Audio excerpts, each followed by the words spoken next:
धर्म में क्या बनाया गया पूजा स्थल? मंदिर। वहीं इस्लाम धर्म में मस्जिद, सिख धर्म में गुरुद्वारा, ईसाई धर्म में चर्च। क्या इसके पहले माना जाता है ऐसा कि सनातन धर्म सबसे पुराना धर्म है, उससे कोई पुराना धर्म नहीं है? तो धर्म का निर्माण हुआ तो ही तो मंदिर बना होगा। यानी कि देवताओं के लिए पूजा स्थल देना सनातन धर्म में, कौन धर्म? सनातन धर्म में। तो क्या सनातन धर्म था? अब यदि सनातन धर्म था तो मंदिर थे अथवा नहीं थे? यदि नहीं थे तो क्या सनातन धर्म था?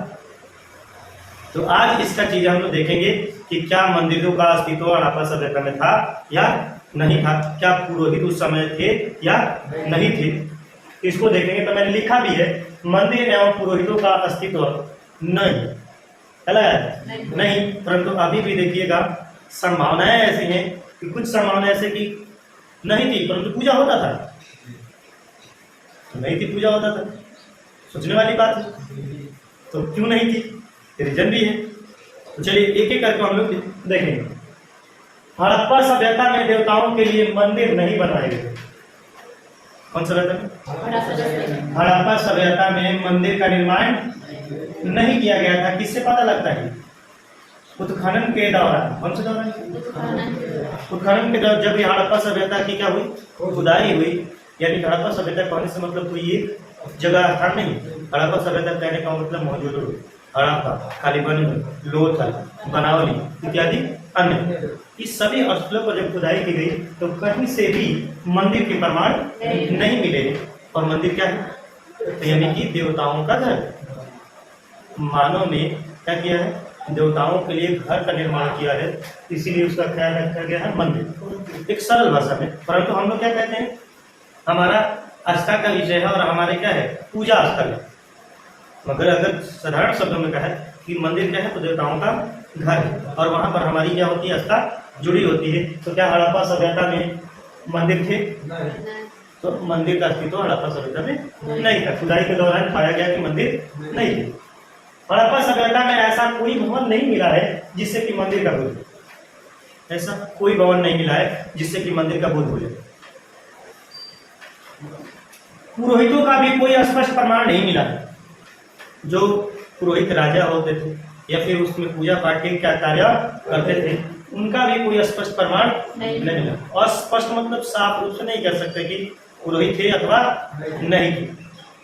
मगर ये सोचने वाली बात है, क्योंकि अभी भी साक्ष्य ढूंढने की जरूरत है, क्योंकि अब अभी भी पूर्ण रूप से उत्खनन नहीं हुआ है, खुदाई नहीं हुआ है और पूरे साक्ष्य अभी तक प्राप्त नहीं हुए हैं। तो अभी भी खुदाई की आवश्यकता है। तो जितनी खुदाई हुई है, जितने प्रमाण के तौर पर मिले साक्ष्य मिले हैं, उस आधार पर यह बताया जा रहा है कि पुरोहितों का भी कोई स्पष्ट प्रमाण नहीं मिला है। अगर आगे खुदाई हो तो हो सके कि मिल सके भी और अभी।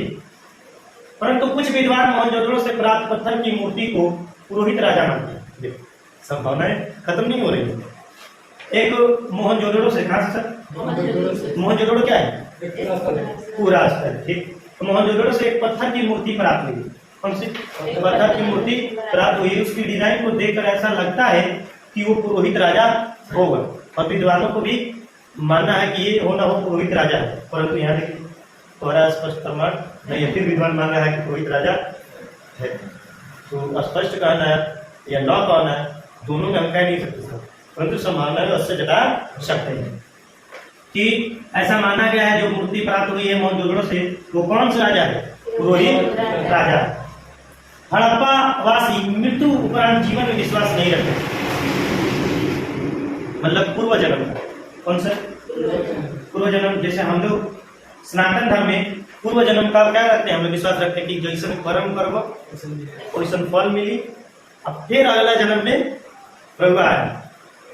यानी कि हमें माना गया है सनातन धर्म में कि शरीर का नाश होता है, आत्मा का नाश नहीं होते है। वो आत्मा पुनः किसी जीव के रूप में उत्पन्न होती है। तो इसलिए अच्छे नेक कर्म करिएगा तो हो सके कि फिर आपको मानो कि क्या हो, शरीर मिले। यानी कि पूर्व जन्म की क्या है, संभावना हम में है। हम लोग मानते हैं कि पूर्व जन्म होता है।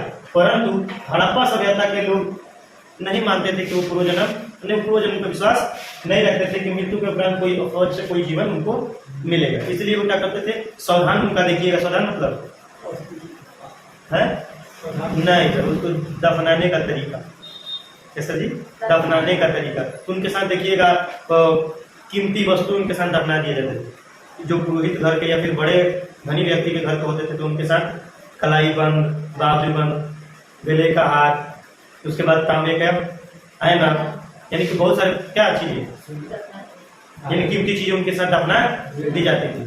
तो इस तरह हम कह सकते हैं कि वो पूर्वजन्म का विश्वास।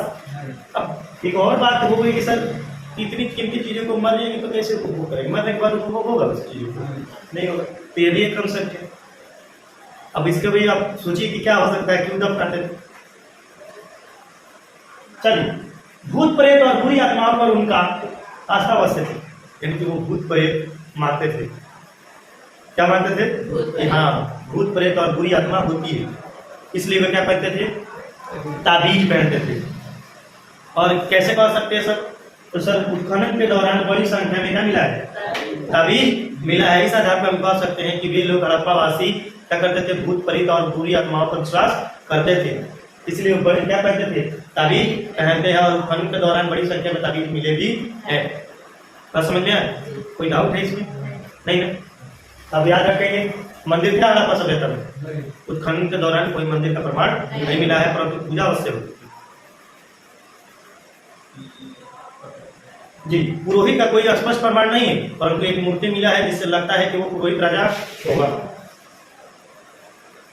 वे लोग मृत्यु उपरांत विश्वास नहीं रखते, यानी जीवन में क्या नहीं होगा, हड़प्पावासी मृत्यु उपरांत जीवन में कोई विश्वास नहीं रखते कि इसके बाद भी कोई जीवन है, अर्थात पूर्व जन्म का कोई कंसेप्ट उनका नहीं था, परंतु वो भूत प्रेत मानते थे, बुरी आत्माएं होती है, इसलिए वो क्या पहनते थे, ताबीज पहनते थे।